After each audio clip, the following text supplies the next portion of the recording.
सरबराह Pakistan Tehreek Insaf parliamentarians Parvez खटक ने कहा है कि चेयरमैन पीटीआई ने अपने कारकुनों को गुमराह किया। नौजवानों को गलत फहमी है कि इमरान खान आएगा और तब्दीली लाएगा। चेयरमैन पीटीआई कहते थे सब चले भी जाएं तो कोई फर्क नहीं पड़ेगा।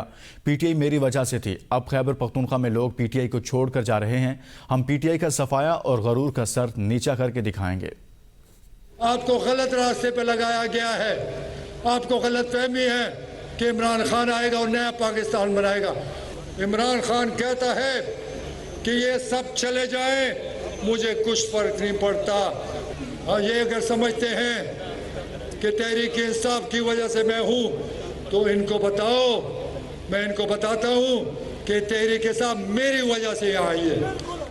कि आज का दिन याद रखना, ये काफिला नौशहरा से शुरू हुआ है और ये काफिला सूबे के कोने कोने तक जाएगा और आपका सफाया करके दिखाएंगे, आपका गुरूर का सर नीचा करके दिखाएंगे।